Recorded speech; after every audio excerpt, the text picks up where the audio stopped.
So hello and welcome back guys. So guys, in today's video we are gonna learn about array, and to be precise about the array class and its functions related to instance too. So first of all, I defined few arrays. First array is just lots of numbers. Second one is just lots of characters or a string, and then the third one is a mix of lots of different kind of arrays. Alright. So let's begin. So first of all, we have a property called length. It will just tell you the amount of elements we have inside the array. And then let's start with the functions. So first of all, we have array.from function. It is just for creating, it is for creating array from anything which is iterable. That means we can iterate through it, or I should say we can loop through it. All right. So for example, I have this array. I'm just literally passing an array because I don't have that much brain. Well, we can do something like, well, let me show you. So for example, what if you want to make an array out of these values, or probably let me show you, object dot values of AA. If we do this, well, let me just do one more thing. It will be a good example, not gonna lie.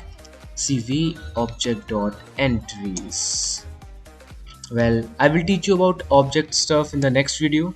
Right now, just note that the object.entries thing is for getting all the entries of the object, and object.values thing is just for getting all the values. So let's do this thing real quick. Copy the relative path, node, bam. Now you can see this array.from function created an array out of the values of the AA object. First of all, it is 1 2 3, as you can see, and then second time these are all the entries. First of all, we have this a property and its value is 1, then a v1 and its properties 2 and stuff, and so on. So this is our array.from function. Now let's move on to array.off. All right, it is just it is just for copying array or something like that. Let me just log it, and if we just log this thing, you can see it merged all of those arrays. All right, so you can see this array contain all of these array. All right, this is it about array.off. And then we have array.isArray function. It is a really useful function. With this you can check whether a particular thing is an array or not. It should log true then false, because a is an array and AA is not an array, it is an object. And you can see it did true and false. Pretty simple. Now let's comment that thing out. And here comes probably the most useful one. Well, the sort function. It is for sorting an array. Well, we can sort an array to ascending or descending order. Let me show you real quick. So for first of all, I'm gonna use a.sort method on this array of numbers. Let's show you all. Well, let me just do log a, and then we are gonna do log this. So bam, you can see first of all it was unsorted, and then it was sorted descendingly. And if you guys want to make it ascending, then I guess it is a subtract by b, and bam, you can see now it is now ascending order. Pretty simple, I will say. And we have then the same thing for b. I mean, we are sorting the b array. It is just gonna sort the characters because we are using the, well, what the heck. Well, but anyways, it didn't sorted the function, the thing, you can see. So in order to do that, you know what you have to do? You have to do, well, first of all, let me comment these things so that you don't see a lot of logs. So in order to do that, you will need, well, let me just type it. All right, you will need the char coded function. It will just give the unicode or probably the ASCII code of the character. So you can see it is ZXGEBA because it is b dot char code minus a dot char code. We can do the opposite to get the ascending order. All right, and then we have the same thing for C. It is just going to change few stuff like few values, and I'm not going to do that because that's a lot of work. But I will tell you another thing. What if you have something as cool as data, which is an array of lots of objects, like it have lots of values, and it have one value called coins, and it is like, let me just show you, control plus CV. Wait a second, let me make it easily copy pastable. Bam. And now let's add some random words, and bang bang. So now let's make it descending order.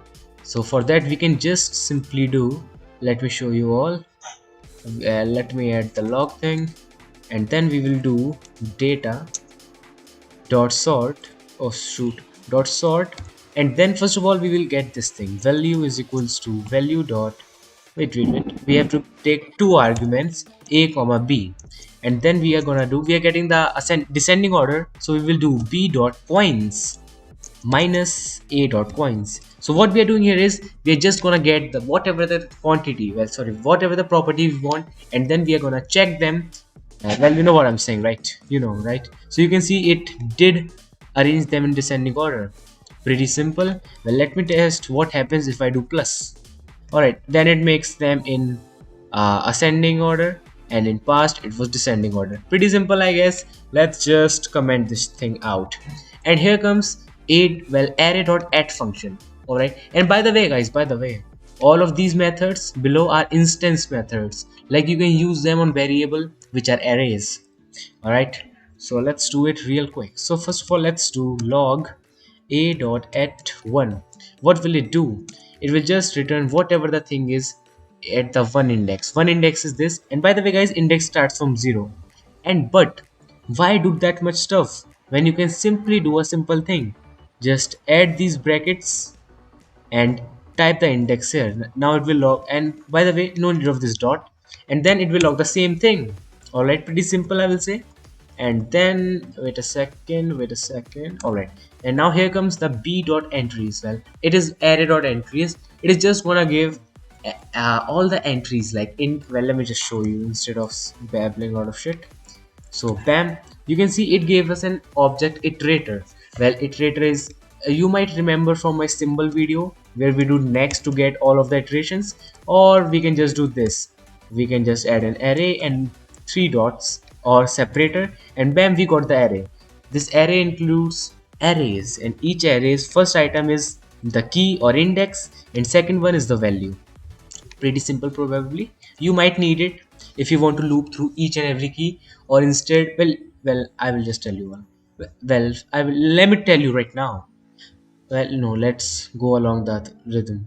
So now here comes a dot every sum and includes. So if you want to make logical stuff like making logics and shit like that, these three things, well, probably these four things are going to be really useful. So please listen carefully. So what if, well, let's remove all of that. So what if you guys want to check something in your array, like you want to check for each and every element of the array that its value is equals to 4. So what we are doing here is we are just using the every function, and we are getting the first argument. The first argument is our value, and by the way guys, let me show you one more thing. We have few more arguments. The second one is the index. If you might need it, but right now I do not, so I didn't add that.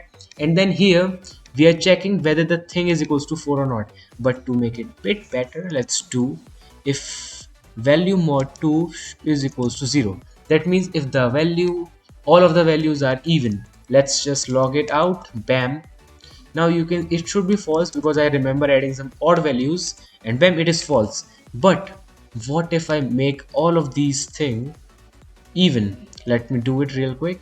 Now I guess each and everything is an even thing. This is what our a dot every function do. But here comes the a dot sum function.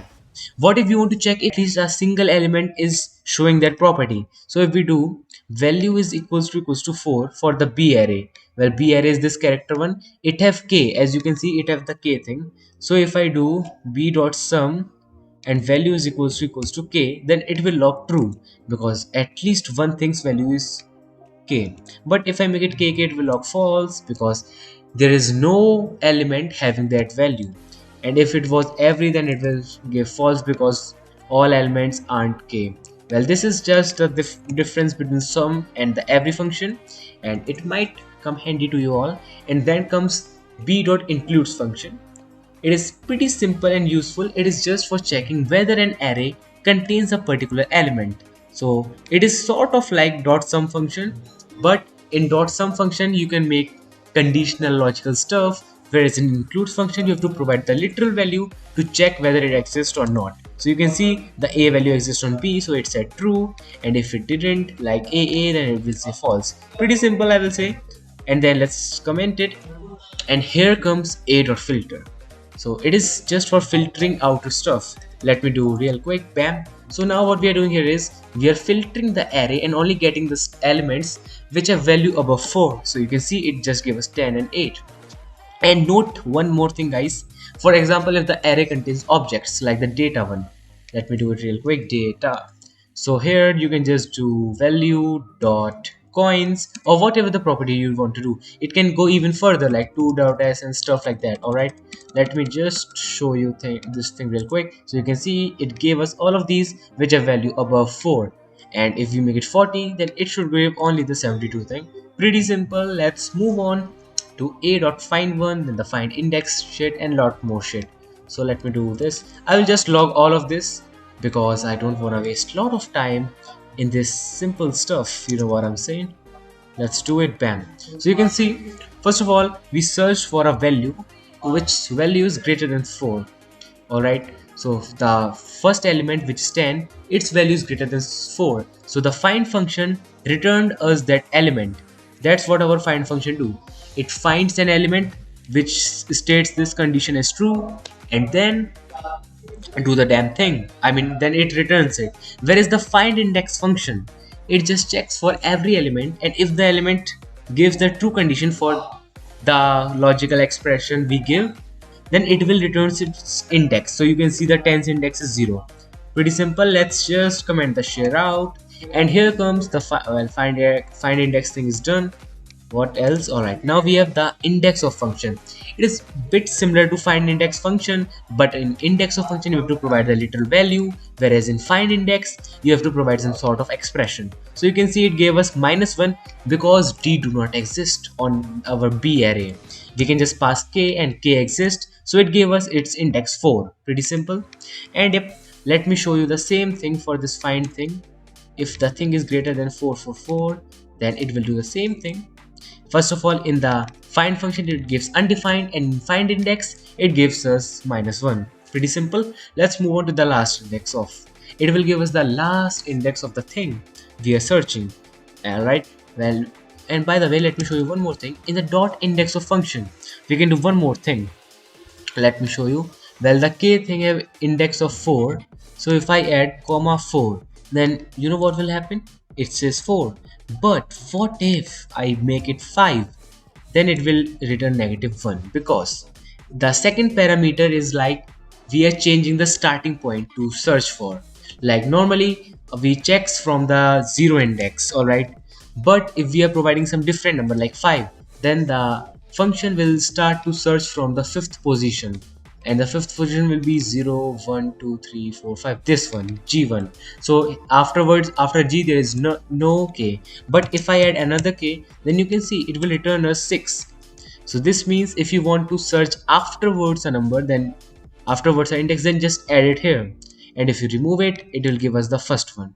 Pretty simple. Let's just comment the share out, man. How to, okay, we did it, and the last index of this returns the last index of that thing. And v dot reverse is pretty simple. It's just gonna reverse your array, as you can see, k, j, k and stuff. So in the concat function you are just gonna merge arrays. So you can use the concat function on an array. Wait, where is it? Alright, so you can use the concat function on an array, and then in the parameters just provide any number of array and it will merge each and all of them. You know what I'm saying? Pretty simple. And I guess there was another function which was equivalent to that thing. Where is it? Array.off function. Alright, so now let's move on to array.c.flat. Well, let me just show you some cool stuff. You might like it. It is pretty cool, I will say, but who knows, man. It is just my opinion. So if we log c and then if we log this, so you will see some cool difference right here. Bam. So first of all, the c thing, wait a second, the c thing is an array which contains lot of stuff, and it even contains different arrays, and there is another array which have damn lot of array inside it. But the c.flat function returned us an array which have all of these values, but none of them are inside another array. So what our flat function do is it just gonna flat your array. It is like it will take the inside element, well, the arrays inside, and it will take all of these elements outside. Well, let me just show you. Well, if we remove the c dot flat thing, and let me log the c thing. Right, so bam. So now you guys can see it just did a small thing. It just removed the first array. As you can see, it just convert. So what it did is, the every element, the first element, which is an array, it is just going to take all of the elements outside of it and put it in the mother array or the main array.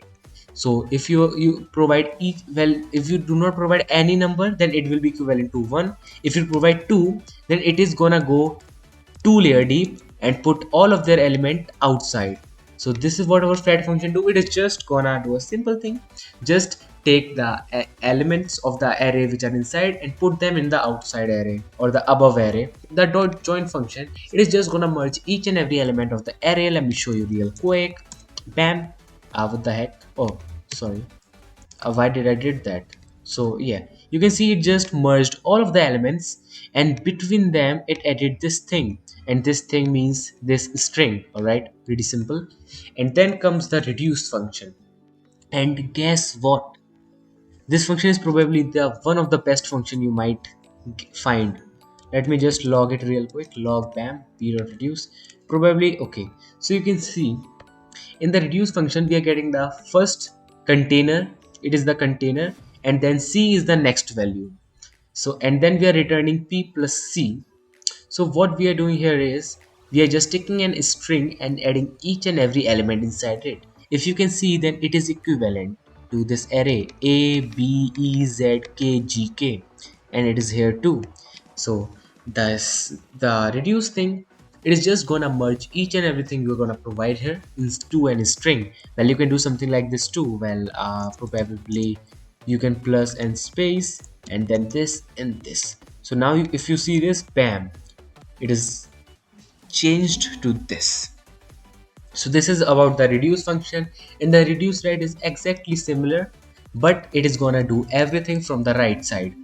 Let me show you real quick. Bam, it started from k and then ended on a. Pretty simple.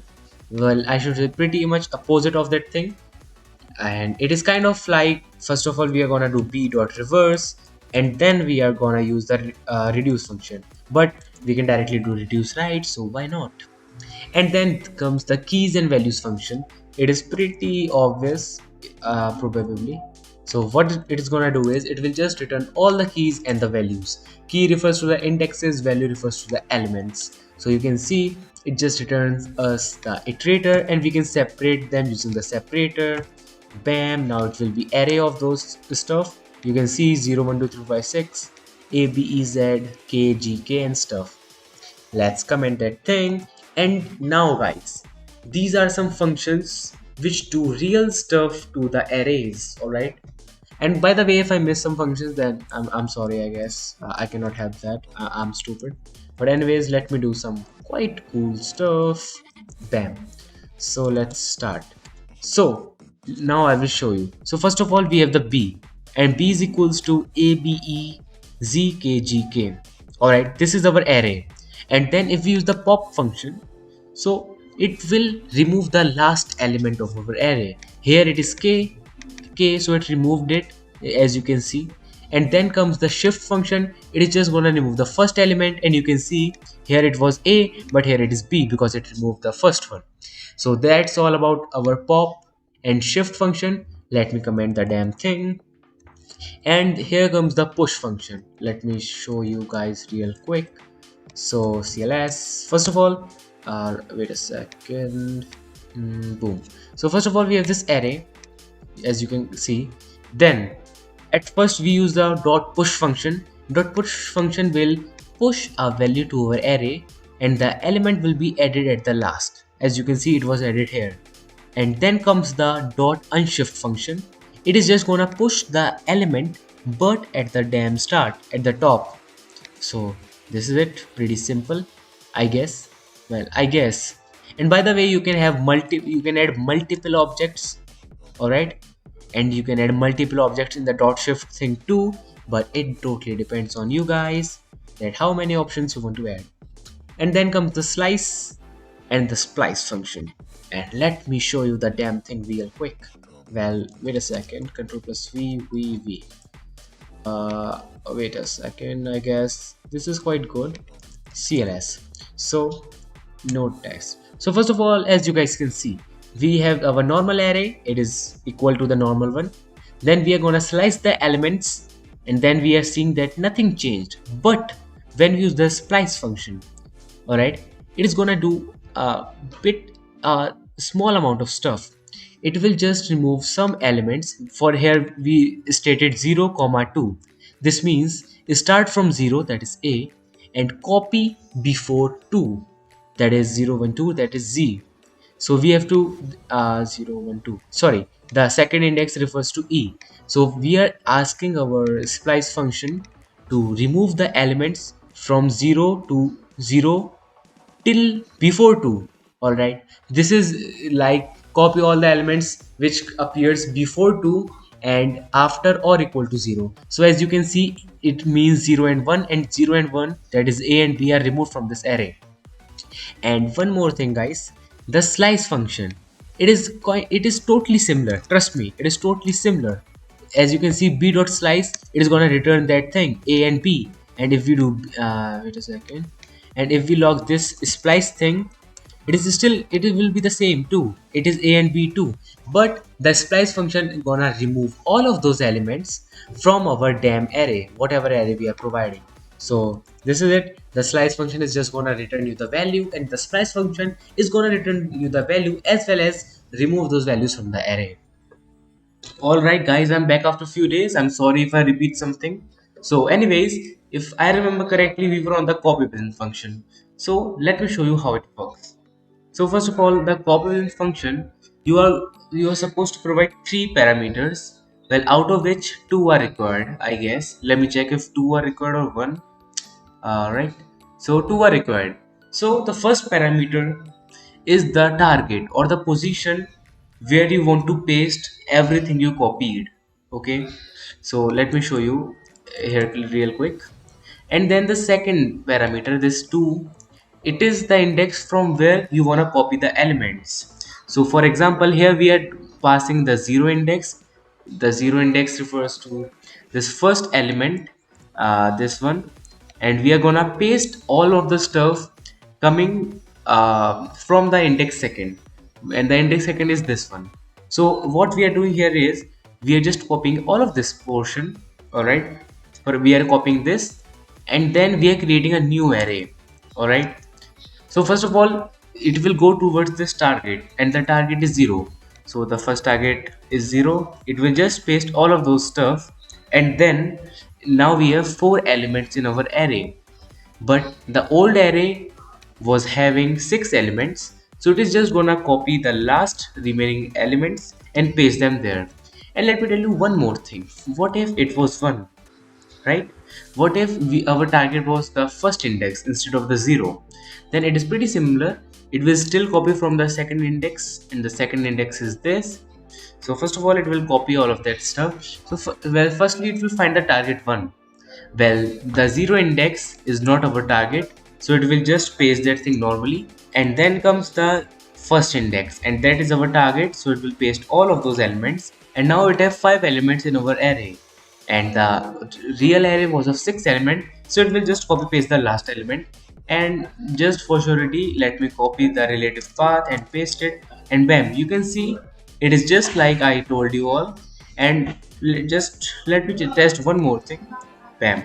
Alright, so note, in one there is one thing: the copy business function will never increase any element into your array. For example, if we have this 4 target, then what it is going to do is, first of all, it will copy all the elements from the second index, that is this, and then it will go and find the fourth index. So 1, it is the 0 index, 2, 3, 4, and 5. Well, the fifth one is our fourth index, so it will paste all the elements there. Now this array exceeds the length of 6, so it will just remove elements from the last until it reaches 6 elements, and that will happen in this condition. And it did pasted that, I mean it logged that thing. And I'm sorry if I sounded confusing, because I'm stupid, but anyways, let me just comment all of that. And now I wonder if I didn't told you guys about this thing. It is the dot for each function and dot map function. They are pretty much similar.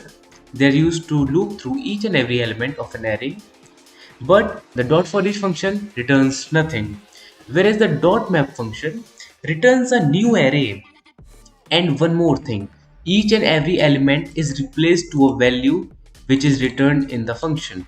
Here we are returning the square of that value, so we will receive an array of this stuff but squared. Well, let me just show you instead of talking. Bam. So you can see the dot for each thing is undefined, whereas the dot map thing, it changed the stuff. And one more thing, I think if we just return, then it will be undefined. But what if we do nothing?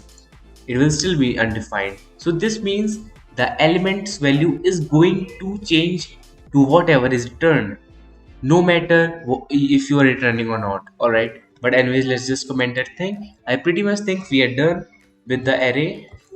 And now let's just show you another thing, the JSON dot stringify thing. It is to convert an array to a string.